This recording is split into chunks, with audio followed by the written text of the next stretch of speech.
Kimberly Lovey podcast. I am your host, Kimberly Lovey. Today I am joined by my one and only most special guest ever that I've ever had on the show, besides maybe Dad, dun dun dun, my mother, Joyce. Joyce, welcome to the podcast, Mom. Hello. How are you? Good, really good. First of all, thank you so much for being on. I've been dying to have you on my podcast because, well, you're my best friend. Thanks for having me. She's nervous. Are you nervous, Mom? No, I just don't like to do public speaking or be the center of attention. Oh, well, that's unfortunate because we have a big milestone birthday coming up, and I hate to tell you, but you're going to be at the center of it. What birthday are you going to have, Mom? 70. Woo! That is amazing. Do you feel like you're going to be 70? No, I don't feel it at all. That's so amazing. I love that. I can't wait. I hope I'm like that when I'm 70, just like I ready hope to... you're better than I am at 70. Thank you. Well, so Mom, I wanted to have you on because you are definitely kind of the backbone of me and Jen's success, alongside Dad, of course. But, you know, I just recently had my second daughter, and I feel like you really are kind of like I hate to use the term, but maybe it's the most appropriate. You're like the alpha female, like you're the queen bee. You're the beacon of strength, and you've taught Jen and I to be super strong, super independent women. I would like to speak with you about raising strong, independent, confident young women, because today I feel like the world has gotten so much more complicated, and I feel like any kind of wisdom you could give us would be fantastic as far as tips for raising strong, independent, confident women, young women, as my friends and I are, and my listeners, a lot of us are newer moms. So, Mom, where are you from? Let's tell the people. I'm from Buffalo, New York. Wow, that's cold. Okay, and then how many kids were in your family? 5. So 5 siblings. So tell us I was about... number 3 out of 5, middle child. Okay, tell the people that briefly about that story, how you came to be. Well, who came before you, and how did it go down? Well, the middle child in a family of 5 is often the strongest one, which turned out to be true because you're the one that's really lost between 1 and 2 and 4 and 5. And I just remember entertaining myself, making up games, playing school, creative thinking for hours at a time with no toys. We didn't have toys then. I had a desk in my bedroom, and I had my own little classroom. I had of pretend children, and I would play school, and that probably lasted about 2 years of my growing up, which was a long time, because when you grow up in a place where the climate is cold, mm-hmm. you are indoors a lot. Yeah. And there was no organized sports. We didn't have a lot of money. And so I found ways to entertain myself. I would go to the library. I took sewing lessons. And then it turned out after that, I made all my clothes, and I made my sister's clothes. And that took a lot of time. Wow. And I just always, I would get stacks of books from the library, like 10 or 11 at a time. We would go every 3 weeks. My mother would drop us off and pick us up. And I would exercise alone in my bedroom on a regular basis. Even as a teen, I would, because somehow I knew it was important. Back then, there was no connection between activity and health. But somehow I knew it was important to keep yourself in shape and limber and keep your muscles stretched and warm. Wow, you were ahead of your time, Mom. And I also, we didn't have organized sports, but in the wintertime we went skiing once a week. And then as I got older, and we went on our own, my mother would drop us off at the Jewish Center bus, and we'd get to the ski resort, and about 45 minutes away, it was on a school night, on a Tuesday night, and we would go to class, and nobody had to tell us to go to class. It was just what you did. You went to class, and then you had free skiing afterwards. So I just knew what I had to do. So the oldest two, they were adopted because your mom thought Yeah. that she was infertile, right? How old was she then? Do you have any idea? Early 30s. Wow. Okay, and then what happened? How did she conceive you? I mean, we know how she conceived you, but I mean, what happened? What's the old wives' tale about? Oh, the old wives' tale was, well, she did go through investigation to find out why, and of course in those days, 70 years ago, they had very little to go on. And one day she fell in the grocery store on the wood floor, and she fell so hard that she felt that everything was knocked loose. And what was the name of the grocery store? Bell's IGA. Oh my gosh, is that grocery store still there? No, it is not. Oh, okay. Okay, so then you were conceived and you were her first I was conceived, natural. then she had 3 children every year after that. Crazy. Okay, so your point about having all these children and being lost in the middle, I actually feel like one thing I was thinking that could be a potential benefit of having a third child is that it would force my children to be more independent. So it's interesting hearing from you from a family of 5 that you were basically forced to be independent, correct? Right, I was forced to be independent. I had to do everything by myself, to take care of myself. Nobody did anything for me. My mother was too busy. Her main thing was cleaning and cooking. And tell us how she would cook a dinner. Oh, she would cook a dinner. It was like a smorgasbord every night, because she had to feed 5 kids. I like how you said that word, by the way. And it was, she would have fruit, she would have a salad, she would have 2 starches, she would have milk, because boys, when you have 3 boys in a family, they drink a heck of a lot of milk because they grow so fast in their teenage years. Oh my God. And That's dessert insane. would be day-old bakery products. Wow. But she would be constantly cooking and baking bread and making everything. She was constantly cooking. She made bread. She made homemade noodles. She was baking. She was constantly in the kitchen. She was like the queen of being a housewife. And then your dad was retired military, right? And then he had the motels, correct? No, he had the outdoor store first, the Army Navy store. Right. Mm-hmm. That was the beginning. And then he had 2 hotels in the downtown area of Buffalo. Okay, so I was telling Carter during Memorial Day about Grandpa Clancy, about your father. Can you briefly, in a few sentences, tell folks about his military background? Well, first of all, he was a man's man. And he was in the military for at least 4 years. And he went in the military as an officer because he was a college graduate. Mm-hmm. And they needed competent people to, keep the soldiers, instruct the soldiers. Mm-hmm. And he fought in Germany at the Battle of Remagen and was awarded.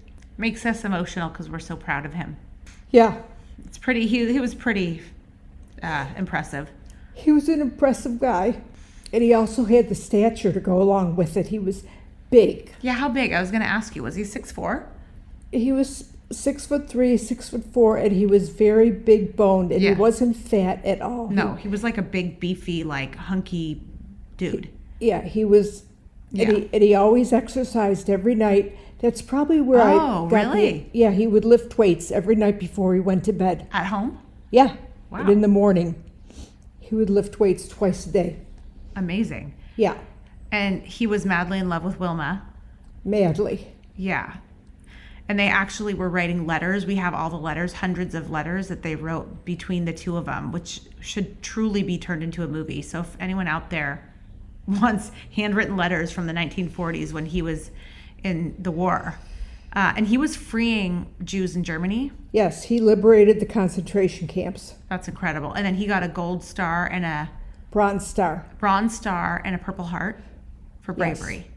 Correct? Yes. Actually, it might be a silver star. Might be a silver star and the Purple Heart. Amazing. So one is for injury and one is for bravery, correct? I'm not really Didn't sure. He get hit in the leg? His leg was broken. Wow. That's amazing. Okay, so basically you come from this like badass like line of, your father being this big beefcake, hunky man's man, and then Wilma just crushing it in the kitchen. And then all the women in your family were super strong women, correct? Super strong. On my mother's side, they were all independent women. They owned a house when they were in their 30s. And that was unusual for single women to own their own house. And how they maintained it was they would take in boarders in their extra bedrooms that weren't being used. And it was like a B&B of today. Was that on Wilma's side or Clancy's side? Wilma's side. And who were they?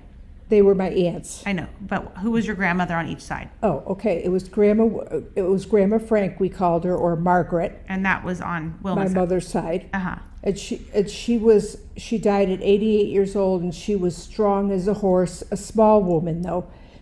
Very, very intelligent, well-spoken, and worked as a cook for the famous families in the Buffalo area. Oh, wow. Yeah. Like a private chef. Yeah. Okay. And then my grandmother Mary, on my father's side, was also a strong woman. She came from Odessa, I believe, I'm not really sure, Russia, which Odessa today is in the Ukraine, by the way. Wow. And she helped run the Army-Navy store, and my father called her Chief because she was the boss of everything that she did. I love this.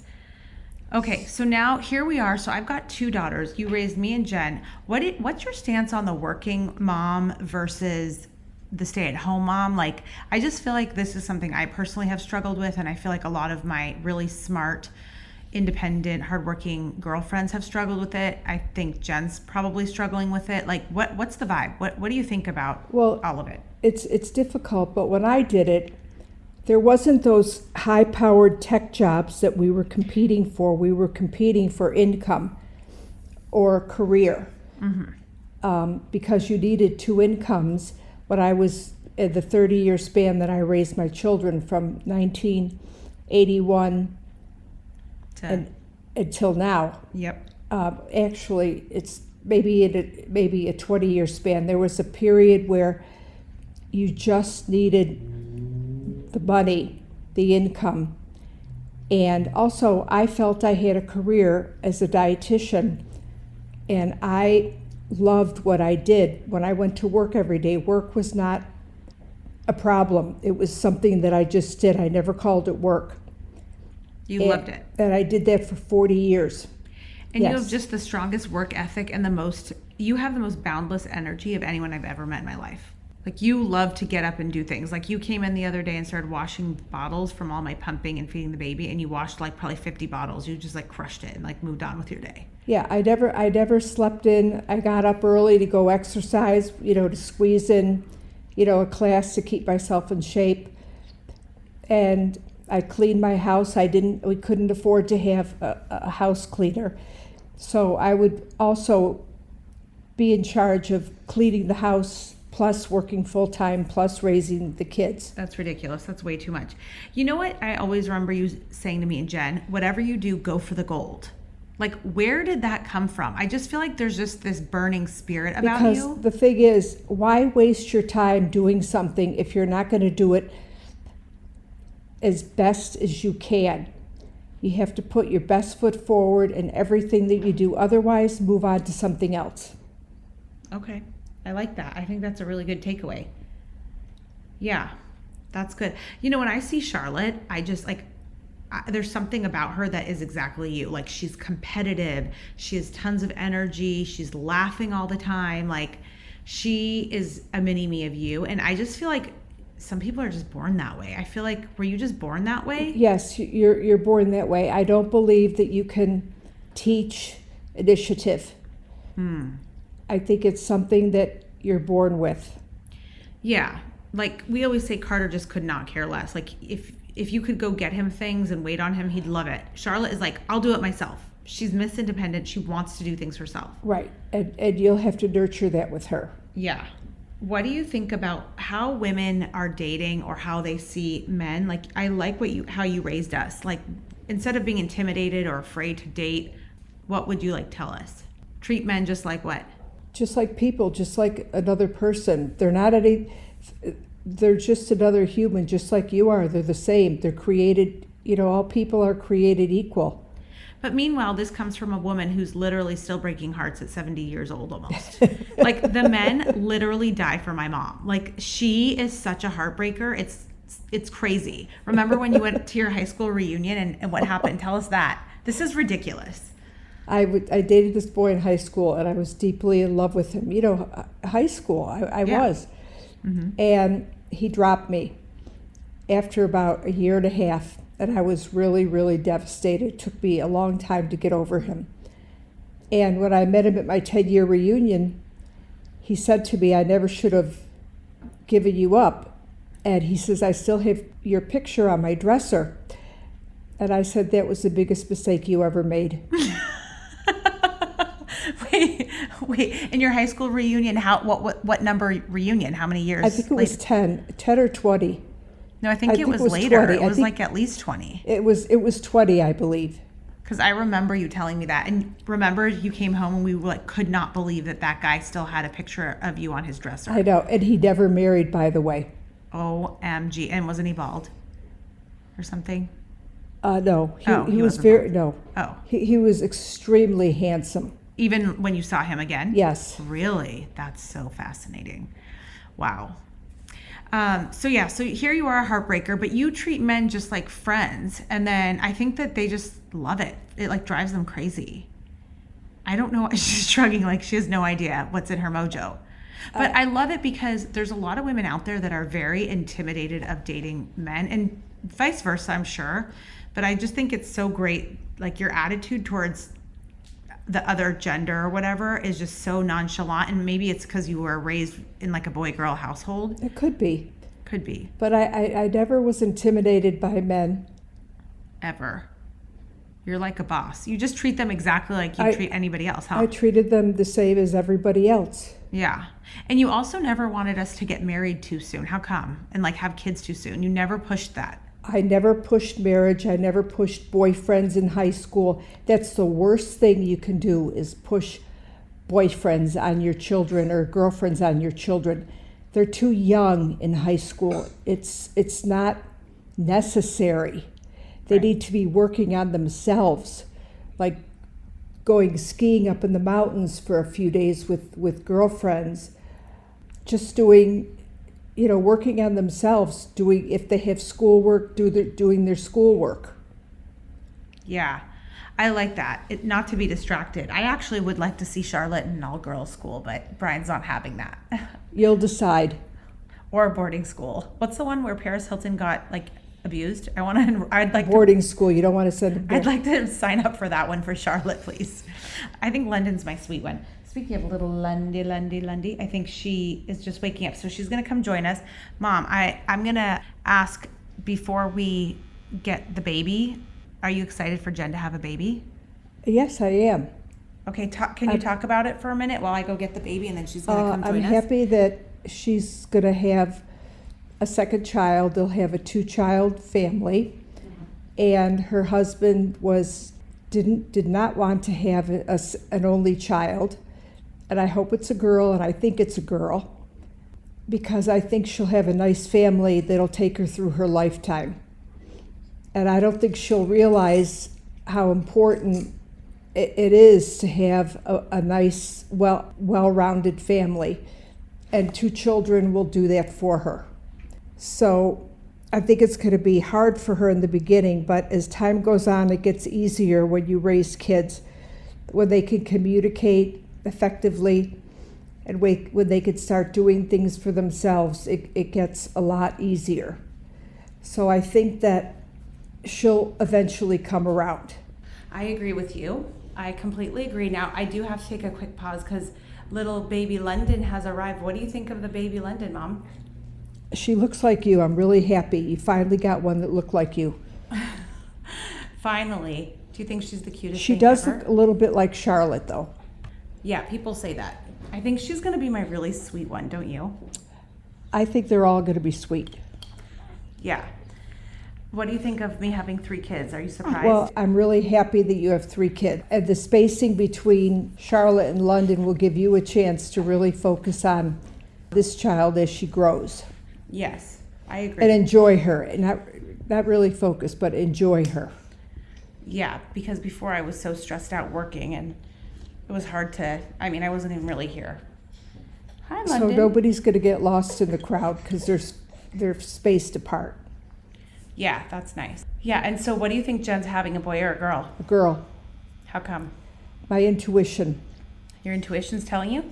Yes. Okay, I wasn't really sure, but I looked at her yesterday because today she's 28 weeks, I think. Yeah, she's 28 weeks. So I looked at her yesterday and I was like, girl, she just looks wider.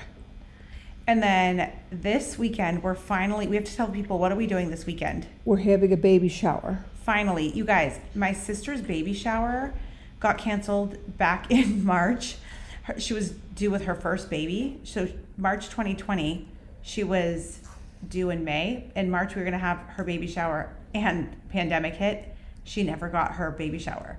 So finally, 2 years later, we're hosting a baby shower. I really think she could care she could care less. I think the baby shower is more for me than for her. Don't you agree? I agree completely. Meanwhile, I'm like feverishly planning it. I'm so excited for her to finally get her baby shower. And I think it'll be great. So that'll be this Sunday. I'm super excited just for her to have that experience. Yeah, I think it'll be nice for her. Yeah, absolutely. Right, little Lundy, you little cutie? Yes. She'll probably start talking. I feel like London and Carter are going to be having like their own podcast one day because they both talk your ear off. And London's only 3 months old. Don't you think? Yeah, and Charlotte's a thinker. She's a thinker? She's a thinker. She is? Really? She notices things, but she doesn't comment. Oh, that's interesting. I feel like she's like action-packed, too. She is, but she doesn't comment on everything like Carter likes to comment on everything. Carter is meant to be a commentator. He could be a commentator on anything. Yep. He really does need his own podcast. Okay, so as far as raising my girls and anyone out there, like, do you think that girls should be stay-at-home moms, or do you think that they should work, or just like what's the advice that you think I should be giving my daughters? Honestly, I think they should work. How come? Because they'll get a different type of satisfaction out of that and have a family also. So am I like your greatest disappointment since I quit my big job and now I'm just staying home? Well, the type of job that you were in was very competitive, and it was difficult for women to make their way in a man's world. It's still the same, and I think yours was a different circumstance. You know what job, Jen and I were just saying this, you know what job I think is great for a woman that wants children? A nurse. A nurse. Why wasn't I and a you know nurse? What? Parents do have influence on what their children become. Where they go to school is important, and parents have influence on that. How come you didn't want us to go to college? When you say go to school, you mean college. College. How come you didn't want us to go out of state? Because I lived apart from my mother my whole entire life, and I didn't want to promote the idea that you would meet a guy and settle in your college area when we had good schools in California and you could take full advantage of those opportunities. Oh, so you're saying you actually did like us enough where you wanted us to stay close to you? Yes. Oh, she never admitted that until just now. Yeah, and then I moved a mile from you. Yes. And what do I always say to you? It's still way too far. Yeah. Takes 5 minutes for me to drive here. Yeah, I wish that we lived next door. Anyway, okay, so you think that the girls should be working, that they should be nurses? And if your children are bright, they need to go to a large university as opposed to a small insulated school. How come? Because you get more exposure to the public, the world. It's more exposure. When you're at a little insulated college, you don't get any of those experiences. You don't have the sports experience. You don't have the sorority, fraternities. I can't really speak for that, but I also don't like sororities and fraternities, never did. Don't think they're necessary in college. A business fraternity, yes. And the business fraternity, as it turned out, was a better thing for you. It was. And you may not have a business fraternity at a small school. A large school with a good reputation matters. It does. Would you consider like Harvard and Stanford and all those fancy Ivy League schools big schools? Oh, absolutely. At all the UC schools, those are like premier schools. Yeah. But going to these small insulated college doesn't do you any good whatsoever. It just propagates it keeps you in your cocoon. Yeah, in a small world. It keeps you in a small world, and it's not. And so to that end, speaking of that, do you also think that public school is better than private school? I can't really speak for private school, but public school, well, first of all, a good student will thrive anywhere. Period. End of the story. A bad student will not thrive in any school, whether it's public or private. Okay, I have to pause on that because, so my friend Mike and Kelly Markowitz, his father Arnie, who very sadly just passed away unexpectedly, I want to say that he said the same thing to me about 6 weeks ago when we were talking. About what did he say? He said, I was talking to him about our kids, and the school thing that, we're moving around schools and things. And he said, the cream always rises to the top. The top, absolutely. And I was like, that's exactly what my mom always told us. So the bigger issue, it seems like, is work ethic. How do you instill work ethic into your children, though? You make them do things for themselves early on. Like what type? Like little things, big little things? Like putting their clothes away, getting themselves dressed, carrying their own backpack. How do you feel that I'm doing in that department, honestly speaking? Not great. She's giving me a look like, girl, bye. You think I do too much for my kids or what? I think too much is done for your kids. Yeah. Like, for example, be specific. I think it's too many material things in their environment. I definitely agree with that. Because it doesn't allow for their creativity. Uh-huh.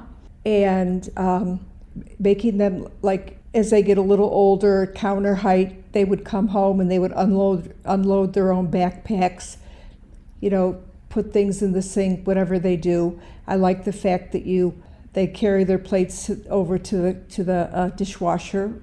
When we're done with dinner. And when they get older and counter height in the kitchen, they should have kitchen chores to do. Yep. Helping load the dishwasher, unload the dishwasher, things like that, like, just basic household chores. They need to take care of their own things properly instead of, well, I don't know.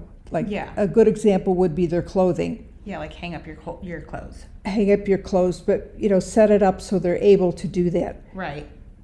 I agree completely. I've been noticing that there's a correlation between work ethic and confidence. And I think that a lot of stay-at-home moms, especially someone like myself who's very kind of driven and goal-oriented, it's tough to find that confidence as a stay-at-home mom. But I absolutely see that people that have hard work ethic and they accomplish something, they have more confidence because they feel like, I've done something today. Like, what do you think that relationship is between work ethic and confidence? Well, you feel like you can do everything, so you just do it. I don't know. I agree with you. I think that the more you do, the more you do. And I really do think, like, even with the kids, you can see that when they accomplish something, whether it's a new skill, whatever it is, when you're working hard at something and you achieve something, I feel like that's what really helps breed confidence. I don't know how you build in confidence. I think that might be something that is also natured. Inherent. It could be nurtured, but I think it's also in your nature if you're confident. Yeah. Like, I think Charlotte's very confident. I actually worry mostly about Carter's confidence, but I try and get him to work hard at something. For example, reading was difficult at first. And by the way, I know this is not just my child because I have all my friends that half their kids are not even reading and, it's a struggle. Carter is extremely bright. Right. And But so he's also hyper aware of things going on around him and what people think and all of that. And I think it messes with your confidence sometimes when you're overly aware, because I'm like that too. right, so that's something that if you're aware of it, you could work on that with him. You know, like I tell him several times I've told him, Carter, it doesn't matter.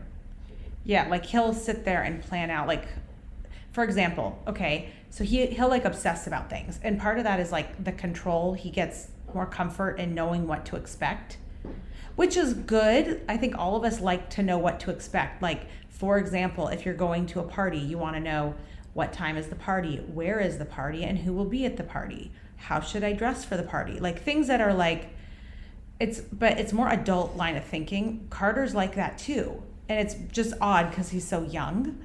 But then he also will like obsess about it. So I find giving him more information so he knows what to expect actually helps quell it.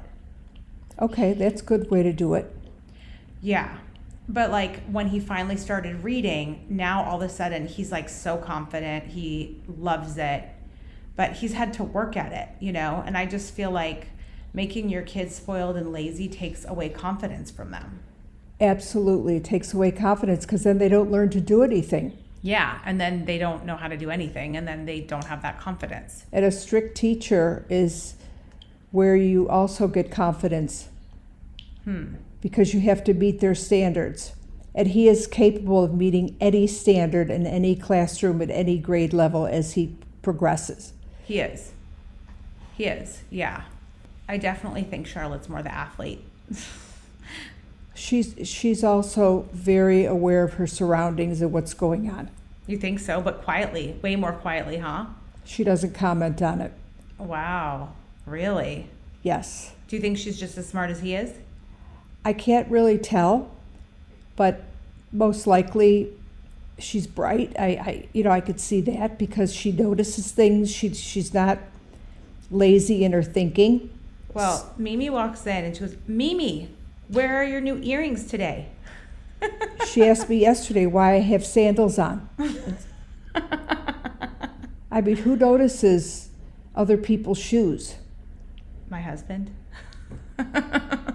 And that's about it. Yeah. Okay, what do you think of Bobby? She's the best. She's the turnkey grandma. Isn't she? She's the best. You're lucky. I know. I'm like, she's literally iconic. Isn't she iconic?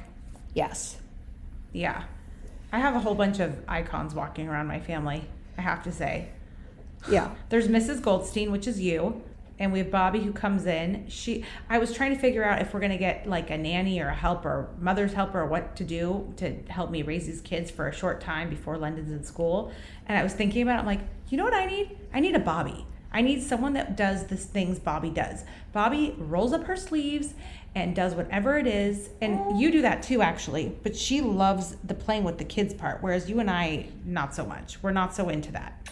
Go. We're more into like the cleaning, the cooking and cleaning. She's like interested in like hanging with the kids. Yeah. Do you know she brought a bed sheet over so that they could build better forts with her when she came here? Like, she just didn't even bother mentioning it to me. I just overheard it. I'm like, what bed sheet? What are you guys talking about? No, she's terrific. She's absolutely terrific in every aspect. There's nobody better. We call her the turnkey grandma. Like, you know, a turnkey house where you walk in and you don't have to do anything to it because it's perfect. That's her. Yeah, she's perfect. She is perfect. Obsessed.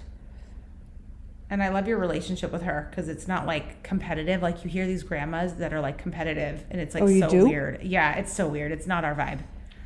I think they try and like be the favorite grandma, whereas like in our family dynamic is like everyone contributes in our own respective way.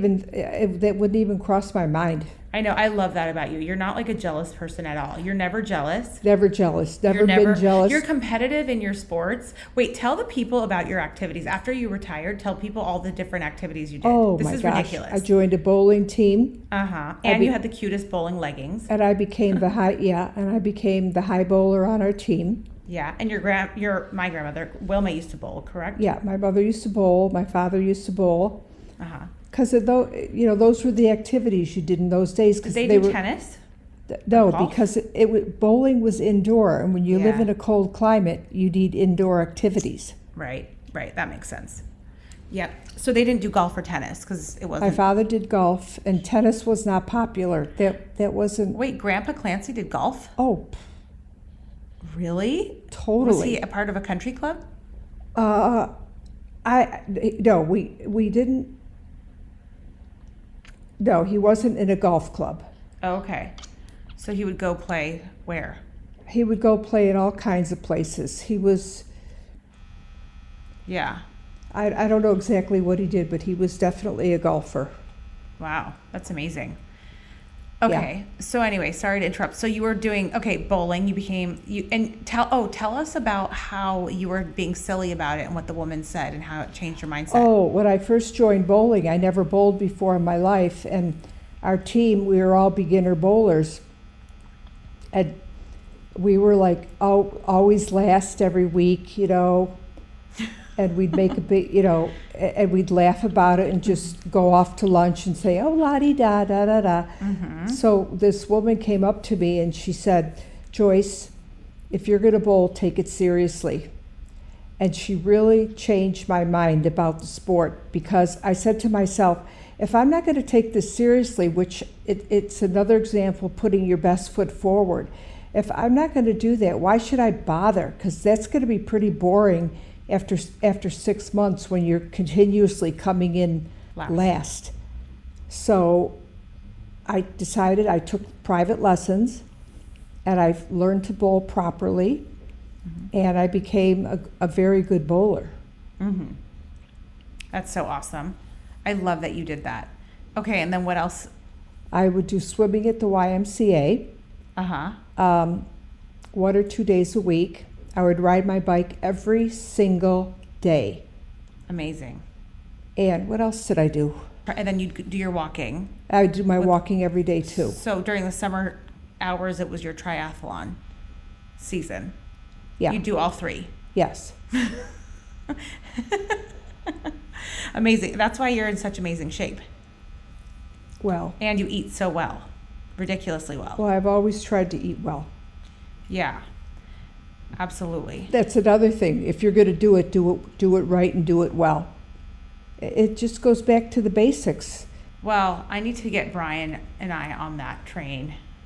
And also, you're an amazing cook. How did you learn to cook so well, Mom? I watched my mother.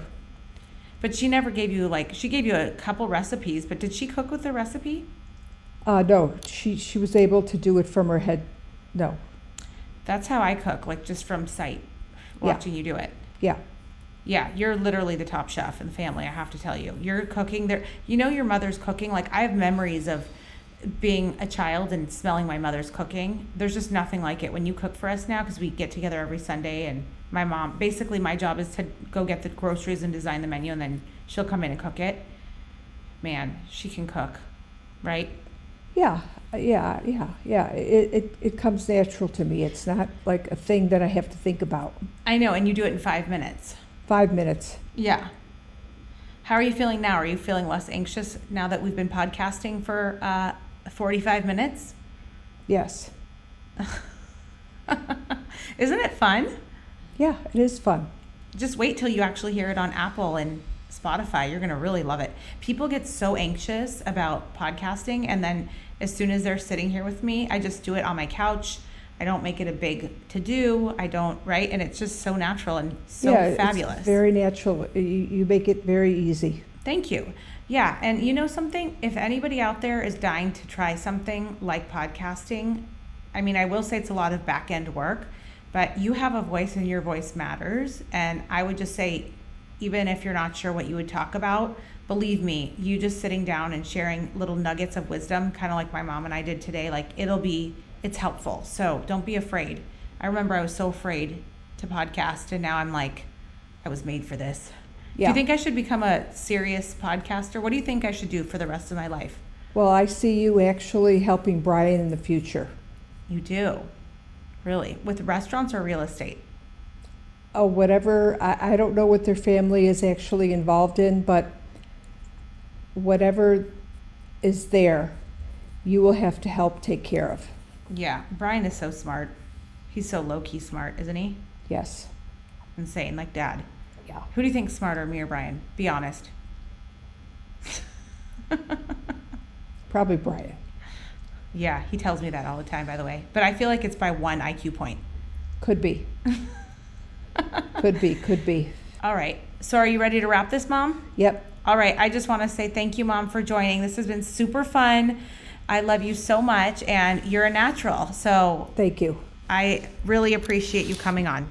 All right, that is it for today. Now, as you know, some of our best conversations actually happen after the show. So I want you to find me on Instagram at Kimberly Lovey and let me know your thoughts about today's show. You can screenshot this episode and let us know what your biggest takeaway was and tag me at Kimberly Lovey and we can share it on our stories. I will see you again, same time, same place next week.